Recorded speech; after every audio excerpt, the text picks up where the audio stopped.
Okay, so today's lesson will be about properties, thermodynamic properties.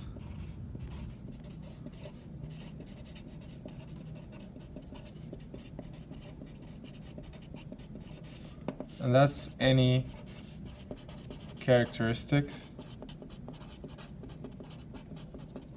of your system. Some classic examples include temperature, pressure, density. You can go on to mention enthalpy, thermal conductivity, the viscosity of your fluid.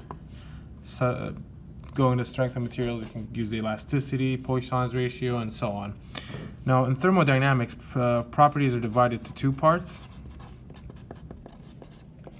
You have intensive, and then you have extensive. Extensive properties are those that depend on the size of the system, the extent of the system. So those that depend on your system, meaning that their values are dependent on your system. And then those are the ones that do not depend on your system. An example here will be, for intensive properties, would be your temperature. Has nothing to do with the size of your system. Any system could have any temperature. It's a unique property of that system. And then for the extensive, well, the volume, right? The volume of your system is dependent on how much of your system there is, the size or mass of your system. So it's dependent on the size or mass of your system. A good way to think about intensive versus extensive properties is to think about a room that has air in it. That air inside the room has its own mass, its own volume, its own pressure, its own temperature, its own density. If we take that room and partition it or split it into half, what's going to happen to these properties? So the mass is going to be halved. So it's going to be half m here and half m here. The volume is going to be halved as well. There's half the space there now. The pressure remains the same. The temperature of the air remains the same, and the density remains the same. So all these quantities remain the same because they're independent of the size of the system. So these right here are extensive properties, and these right here are intensive properties. All good? Okay.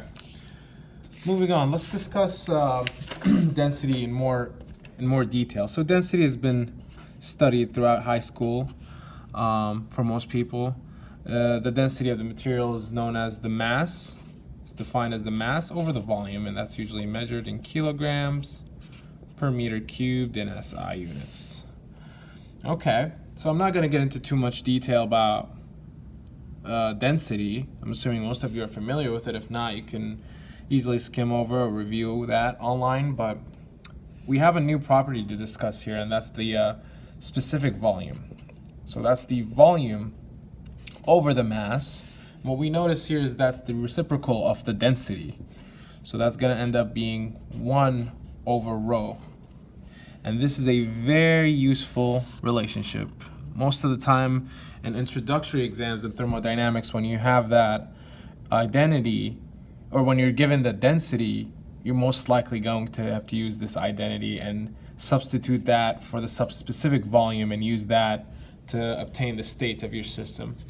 But we're going to get into that a little bit later. For now, let's just try to define this property. So when you say something is specific, a specific property, that usually means that it's measured in per kilograms. So the volume itself is measured in meter cubed, but the specific volume is always going to be per unit mass, and thus it's a unique feature of it's an intensive quantity of your system because it's independent of the mass, because you're taking the quantity per unit mass. Your mass is not a factor in that quantity. So going back to the specific volume, what I want to make sure is that whenever you hear specific, that usually means, or almost always means in thermodynamics, that it's divided by mass. So your energy is usually measured in kilojoules, say, but your small e is going to be in kilojoules per kilograms. Same thing could be said for velocity and volume and specific volume, enthalpy and specific enthalpy, and so on. So just make sure you're aware of which form of the equations or the future equations you're going to be using, and pay close attention to the problem's wording. Another thing is you should also make sure that your notation is clear. So make sure that your V that represents the volume in meter cubed is in capital notation. Make sure your specific volume, which is the small v, is in, make sure it's a small letter. I usually write it this way. So that's going to be meter cubed per kilogram, because it's the specific volume. And make sure your velocity, for example, is notated differently as well. It could be like a capital V like that. It could have a vector sign right here, indicating that it's not a scalar quantity, that it has direction as well. And that could help you differentiate your notation and avoid confusion, maybe in a long exam environment where you could easily confuse yourself and just slow yourself down.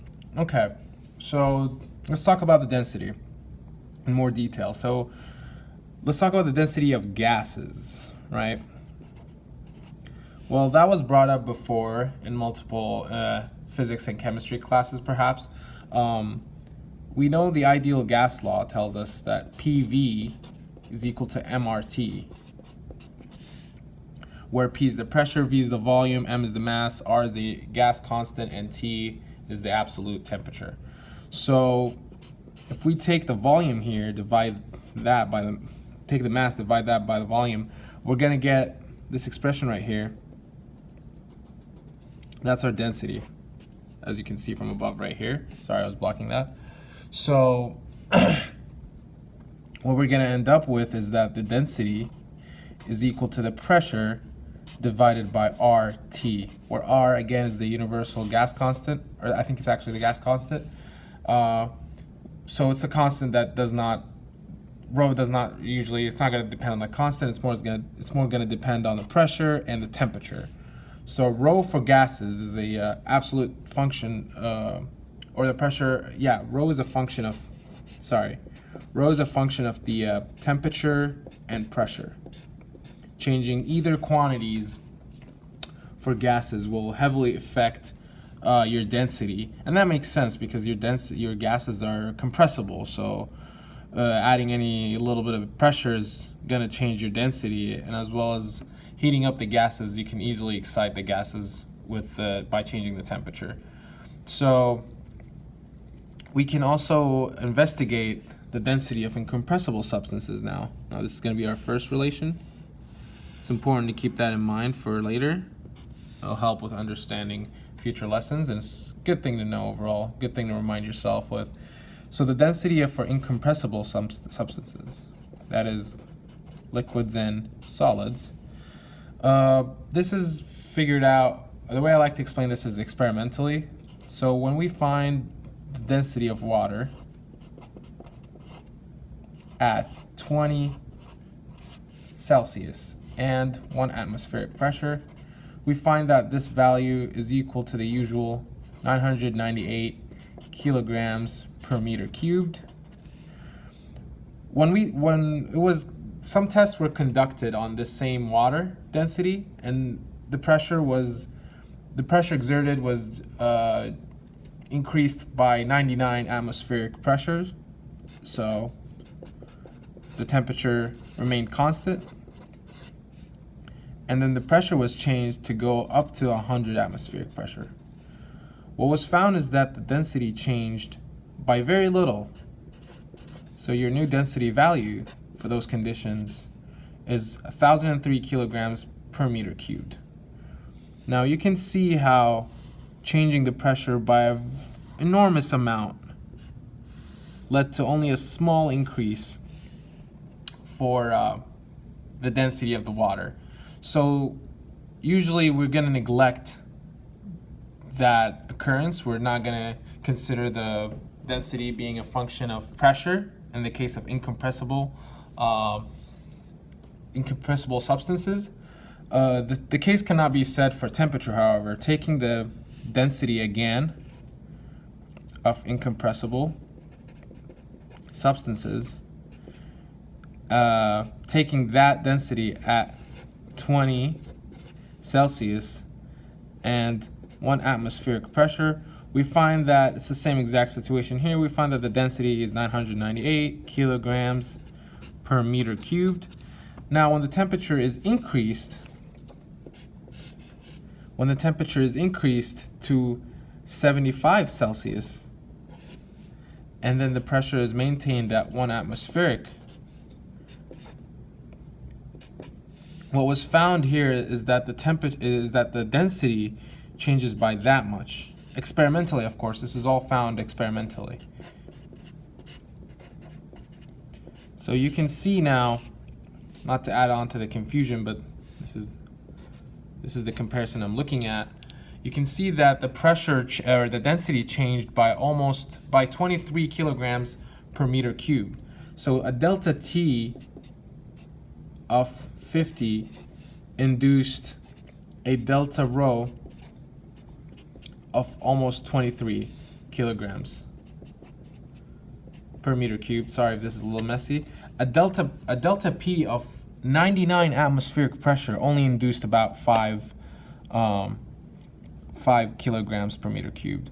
So to summarize this part right here, your density for incompressible substances is a function of the temperature only.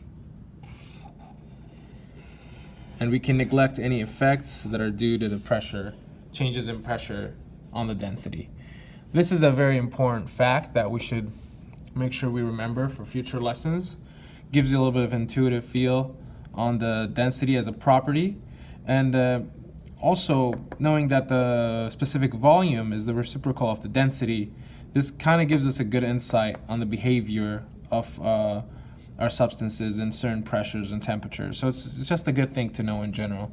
And that concludes the lesson on density and properties in thermodynamics. Thank you.